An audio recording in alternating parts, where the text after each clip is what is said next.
The hallway was nearly empty, echoing with the faint sound of lockers clicking shut and sneakers squeaking on the polished floor. Most students had already gone home for the day, but Emily sat on the cold tile floor by the lockers, hugging her knees tightly to her chest. Her eyes were red and swollen, her backpack slumped beside her. She felt invisible, small in a school that seemed too big, too loud, and too full of faces she didn't know. It was her third week at Lincoln Middle School, and nothing felt right. Moving to a new city was hard enough, but doing it without her mom, after the accident, felt impossible. Her father worked long hours now, leaving Emily to navigate this new place mostly alone. The other kids had their own groups, their own routines, and their own laughter that she couldn't seem to be a part of. She wiped her cheek quickly when she heard the faint jingle of keys. A tall man in a faded work shirt and well-worn jeans rounded the corner, pushing a mop bucket. His dark hair was streaked with silver, and a warm, kind face peeked out from under the brim of his cap. He stopped when he saw her. "You okay, kiddo?" he asked softly, not in the impatient tone she'd heard from busy teachers, but like he actually wanted to know. Emily shrugged. "I'm fine." He said, leaning on the mop handle. "You sure? You're sitting on the floor like it's your favorite chair, and I've been around long enough to know that's usually a sign something's not fine." She looked down at her shoes. "Just bad day." He nodded slowly, as if that explained everything. "I'm Mike," he said after a pause. "I take care of this place, sweep up the messes, fix the leaks, keep the lights on. And sometimes," he smiled faintly, "I talk to kids who look like they need a friend."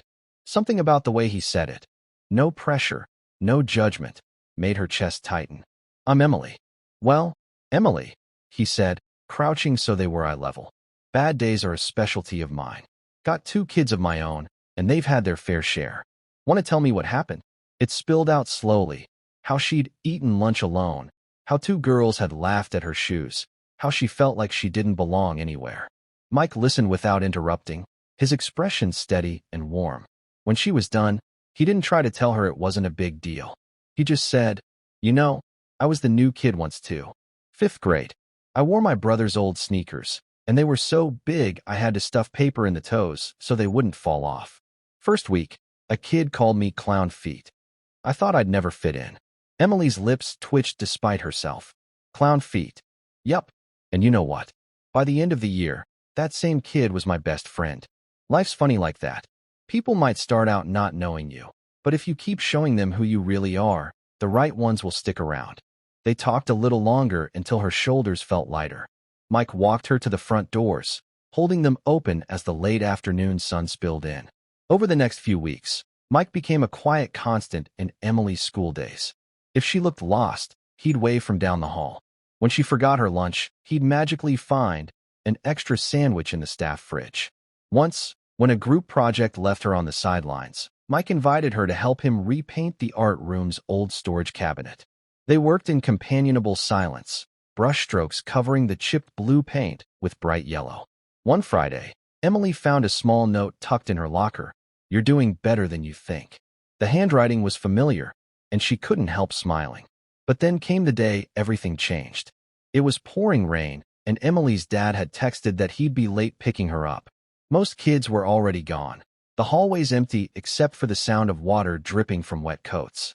Emily was waiting near the gym when she heard shouting from outside. She peeked through the doors and saw a little boy, maybe 6 years old, standing at the edge of the flooded parking lot, crying. Cars zipped past, splashing water. The boy looked terrified. Before she could move, Mike appeared, sprinting across the wet pavement. He scooped the boy up in one motion, shielding him from the rain with his own jacket. Emily watched as he knelt, speaking gently until the boy stopped sobbing. Later, she learned the child had wandered away from his older brother's soccer practice and had been trying to find the entrance. That was the moment Emily understood. Mike didn't just take care of the school, he took care of people. All people. The next Monday, she brought him a small drawing she'd made, a hallway with bright lights spilling in from an open door, and a figure holding out his hand to a smaller one. At the bottom, she'd written, "Thank you for being my hero." Mike smiled when he saw it, his eyes glistening. "You know, Emily," he said quietly, "you're braver than you think. You didn't need a hero. You just needed someone to remind you how strong you already are." From then on, She wasn't afraid to walk the hallways anymore. She had friends now, but more importantly, she had someone who believed in her when she couldn't believe in herself. And sometimes, when she saw another student sitting alone, she'd remember that day and sit down beside them, just like Mike had done for her.